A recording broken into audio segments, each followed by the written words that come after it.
Hi guys, Hey guys, we're now going to welcome back sa channel namin.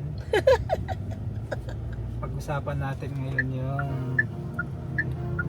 2 weeks na paggamit 2 weeks kay Jetour. experience being a Jetour T1 owner.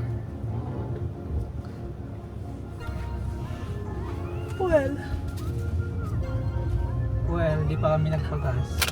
Tsaka Tsaka dito pa lang gamit.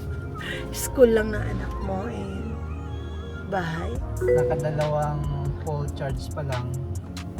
At yung tinakbo niya is 270 kilometers.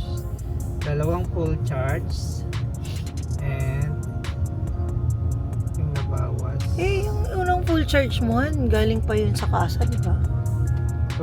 21 kilometers na fuel,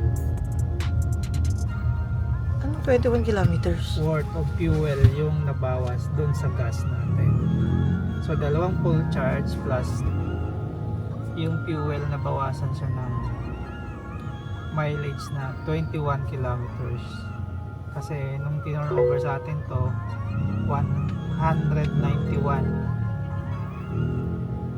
eh ngayon 173 na lang. Okay. Sa tingin ko naman yung fuel mileage ay yung power tsaka fuel mileage mas tipid kumpara dun sa pure na diesel yung pickup natin. Mala yung kumbaga yung agwat niya 1 to 10, siguro ito 3, yung diesel natin is 10, mga ganun. Yung sa pick up. Okay. Pero inaabangan natin yung bill ng Meralco. Tingnan natin kasi nakadalawa tayo nun. Nakadalawa tayong charge. I-compare mo sa last bill natin? Yung last bill naman natin is Same lang naman yung gamit ng aircon. mataas yun. Eh, mas maano ngayon, yung magiging bill natin kasi mas nasa bahay yung bata, di ba? Ah, hindi tapos na yung cut-off. Kasi bakasyon yan eh. So tama Mas lang maano kasi yung aircon nun. yun yung regular Ah, yung next na ano. daily na consumption natin kasi Ah. may pasok. Kasi Jacob last ano lang. So cut off natin is 20.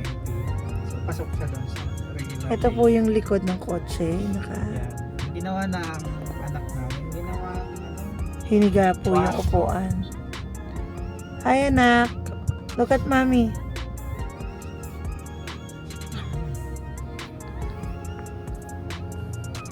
Tsaka sa ride comfort, wala kang masabi. Maluwag, no? Maluwag siya. Ay, itataas ko pala yung paa ko. Di ba meron tong ano? Ano siya eh. Ano tawag na? Recline. 5-seater siya na pwede siyang Tada! gawin Recline. 7-seater kasi. Tada! Kaya sobrang luwag. Kapag nasa likod ka na eh, nakaupo ka na, pwede pang may nakatayong isa sa harapan mo. You get that? Usually kasi sa pick up, 3 lang, no? Ano na yun? Saktuhan lang. Dito yung 4, may konting space pa. Kasi wala siyang ano, Tapos yung sa feel gitna. mo kapag ikaw nasa loob ka ng sasakyan, hindi siya feel na made in China. Ay, grabe ka naman, Seryoso. Ang hindi ganda kaya. Maganda. Parang yung sa Ford, no? Orange din yung ano, tahi. Ang ganda. Yung Ito ng pagkalit. Ng, ano ba tawag dito? Ano, ito, ano yung to? interior, Ito leather. yung plastic niya, meron siyang Ganda. soft material na Shalin. nakapatong, hindi siya pure plastic na lahat ng mga sidings Ito, meron Ito siyang piano finish. soft Ano ba yan? material. Ting, ting, ting. Nak, are you okay? Pati yung door handle, tingnan mo yung door handle, Parang Montero. hindi siya Ginaya lang nila to sa Montero, ha? hindi siya puro Siguro. plastic, meron siyang Aya. nakabalot sa soft material. Oo. Tsaka may ano din siya, lining. So ito pala meron siyang, ang tawag dito mahal? Sa gilid? Ambient light. Ambient light. Pati dito ambient. Palitan natin yan. Ayoko ng red. Why is it red? Baga ito yung Chinese car na hindi tinipid.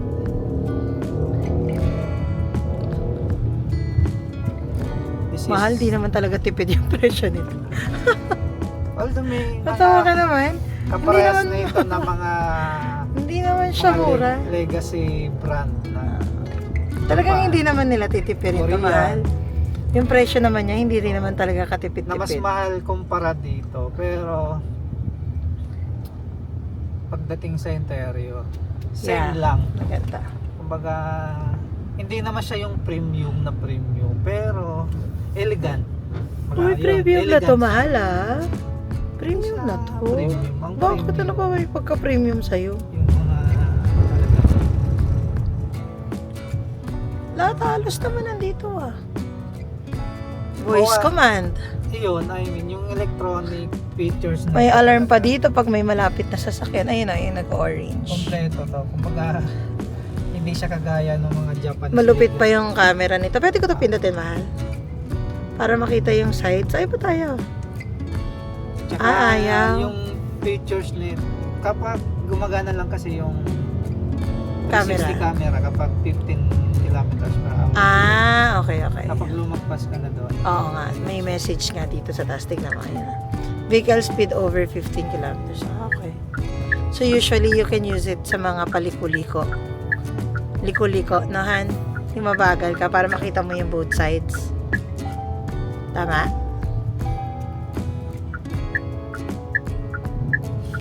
Uy, di mo sinagot yung tanong ko. Oo. Oops, mataas yan ah.